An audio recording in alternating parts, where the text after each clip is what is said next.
Hello! So in a previous video, I set up this palette. It has the primary mixing palette from Daniel Smith. So it came with 6 colors. The 6 colors made this sort of split primary palette, where we have a cool set of primaries and a warm set of primaries. So I did a little test run of these, and I haven't actually used these after the video. But I definitely do want to use them more. I just haven't gotten around to it, but I realized when I was giving these a good try, I didn't really use the pure color, and I do want to get feel for each colors individually, and these little swatches don't tell me anything, really. So I thought, why not do like a primary color challenge?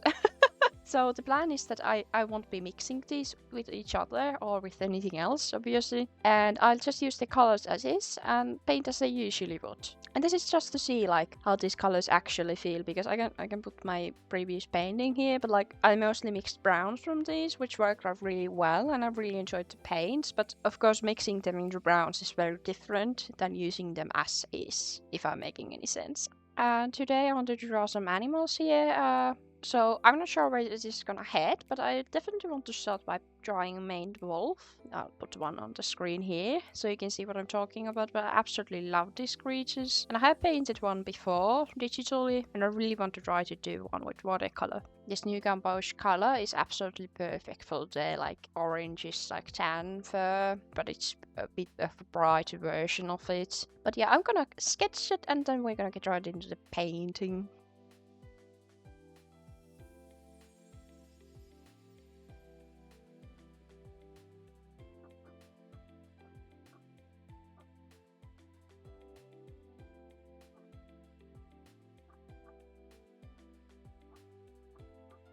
That looks like a maned wolf. Let's get painting. I'm gonna put this on the side because even though I'm not mixing, I might want to dilute paint in here. So I'll just scooch that on the side. Oh, they do re-wet really nicely. Like I didn't pre-wet these, so like sometimes I spray the paints beforehand with the spray bottle. This reactivates at the slightest touch, and I'm using my Pentel Aquash brush, so it has the barrel that holds water, and when you squeeze it, it's out.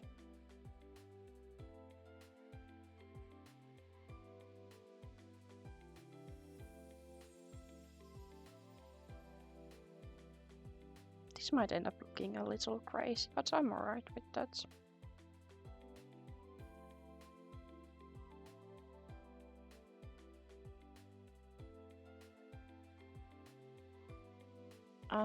The maned wolves, I mean, it is in the names, they have these manes that are a bit darker than the rest of the wolf. And also their paws are a bit darker. They have like dark socks, kind of like foxes do. So I think I might do those in a blue. And I feel like this first color combination is quite a safe one. Because when I'm doing more colorful work, I might anyways replace like a tone yellow ochre color with pure yellow. Like this sort of like orangish yellow, and I often replace my blacks with blue. So this is very much in my comfort zone, but in addition to testing out how each of these paints feel like individually, like for example how the new gumbosh feels to paint without mixing with anything, I also want to kind of explore how I can play with like these sort of like primary colors, or to like replace usual colors that I would use to paint animals with these sort of primary colors. Okay, so I let that dry, and I'm really excited about the Sailor Blue. It's this one. So I think I'm gonna use that for the main. Oh, it's so staining. It's so pretty. I love Sailor Blues.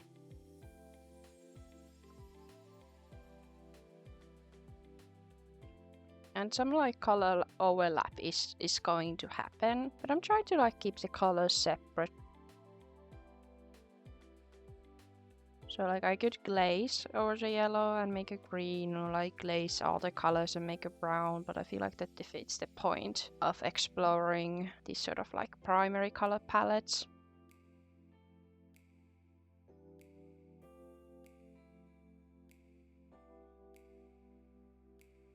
Also the snöt is a lot darker.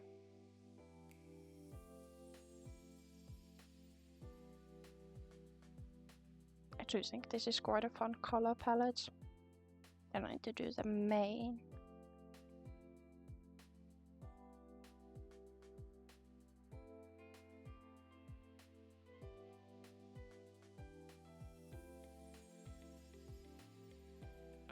I might want to line this though. Oh, too much color. Yeah, like these were really easy. You can like easily get almost like too much color. Not that that's an actual issue, you can just like wipe it off, but like... Yeah, I think that's actually a great issue to have. Usually you're like, where's the big pen?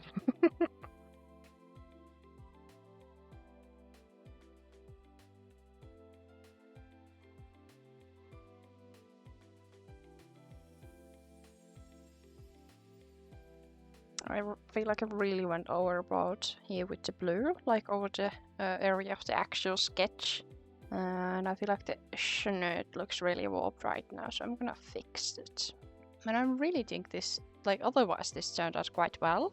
Like I do want to do a bird in this style. Maybe make like a bird with like 3 distinct color sections, so I can use one of each primaries to do those areas. I think that would be fun. Okay, my main wolf is now completely dry, and I cleaned up around the snoot and a bit around the ears with my white paint marker. And honestly, I actually like this sort of like sketchy look. I was contemplating like lining this with something, but yeah, I don't know if I actually need it. I really like how this is looking. So I was talking about finding maybe a bird that has like 3 color sections, so I can use like a combination of red, yellow and blue. And I feel like bullfinches kind of have that. They have the red stomach, or like peach color stomach, gray backs and like black details like the tops of the heads and tips of the wings. But I don't know if it would look good with yellow in it, so maybe I would use like 2 blues instead. So like use 1 blue for the black areas of the bird and 1 blue for the grays, and have the stomach be one of the reds. I really like this sketch. So yeah, I'm starting with the stomach using the Pyro Red, because I'm not sure what color I want to make the gray. It's kind of a question mark for me right now.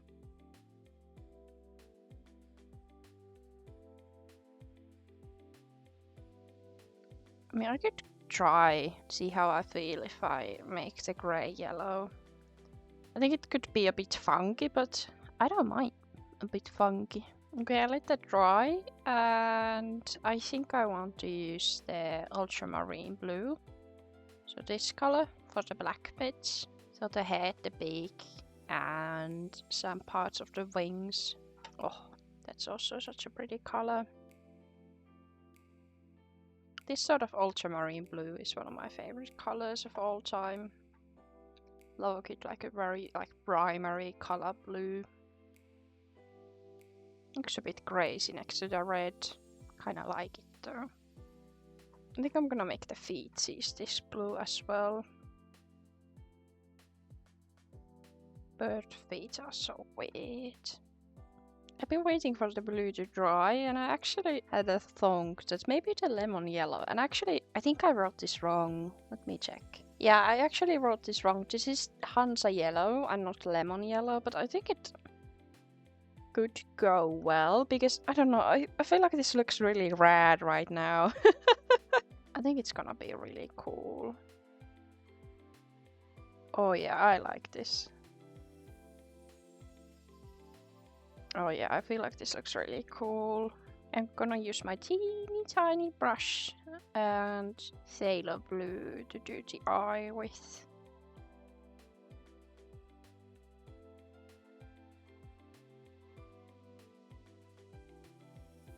I mean, I'll be honest, the yellow looks a bit weird. I'll admit that much, but I also think this looks really cool. Like in general, like in any design, I really love this sort of like primary color look. Okay, this is the most like random collection of animals. We have a Maine wolf, we have a bullfinch, and I want to draw a red panda. Because the last color I haven't used, is quinacridone rose, and I know pandas are like red pandas are more of like this color, like they are like warm orangey color, but I think this would look very pretty on a red panda. I kind of wish I had a theme for these, because this is so silly. All the animals. Oh, he looks kind of fierce.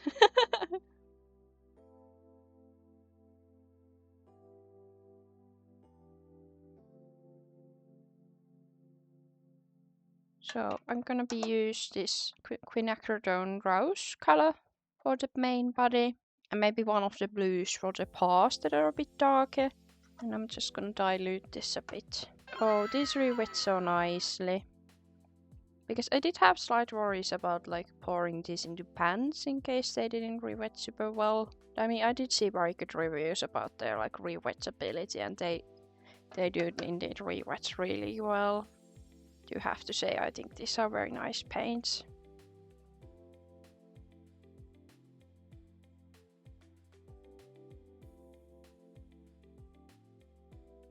I think the pink is actually super fun. I like it for this fella.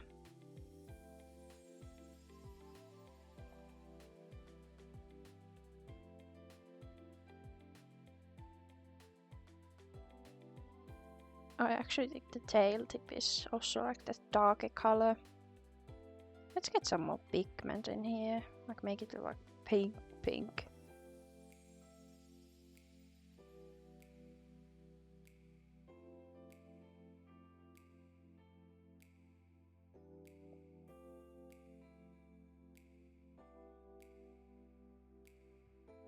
Oh, that's a lovely color. I'm becoming a really big fan of these. I might take this for a little trip at some point, because this is a very convenient setup, very easy. I can fit this in my pocket and maybe like take a brush like this so I could travel with the paints. Okay, the pink has now fully dried, and I think I'll go for the French ultramarine, because the phthalo blue is a really high chroma color, and also the quinacridone rose is a really high chroma color, so I feel like they could kind of like compete with each other. So I think the French ultramarine is a bit better for this panda fella, and again I'm gonna be diluting it.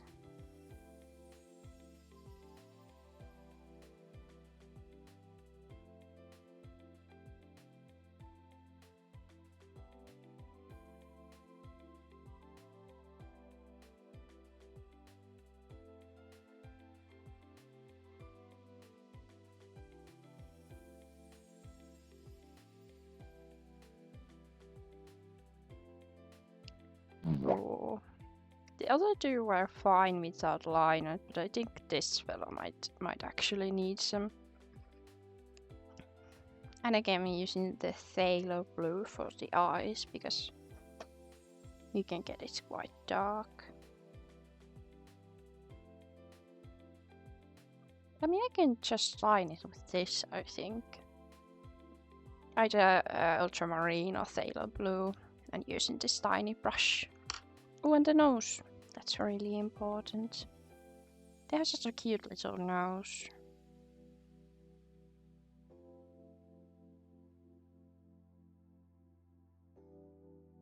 Oh yeah, the nose makes it look a lot more like a red panda. I think I'm gonna try lining him.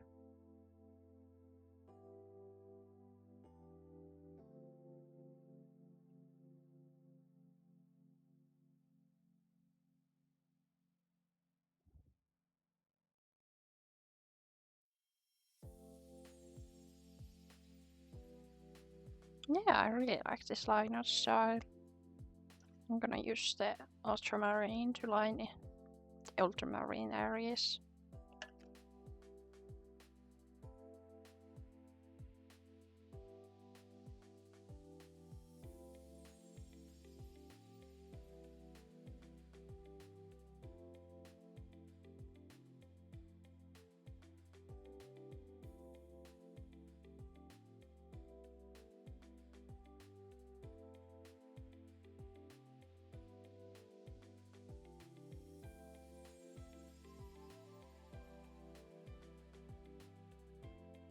Oh yeah, I really like the results of this experiment. This fella is the weirdest looking, and it's mostly because of the yellow back, but I do still like it as a whole, but it doesn't look that much like a bullfinch. But I absolutely love him, and I do like him too. So yeah, I really enjoyed playing with the colors. I love the Dania Smith paints. I just have to say it, I really do love them. They're really pigmented, they re-wet really easily. They have quite a nice flow, so I could manipulate the color quite easily with water here to like do some blending and let the color flow by itself. That's really nice, but it doesn't go like everywhere like I'm like I am in love. If you can have access to Daniel Smith, like not sponsored by Daniel Smith or anyone else, but like I can highly recommend the Daniel Smith's mixing set. So thank you so much for watching, and I hope I can see you again next time. And goodbye.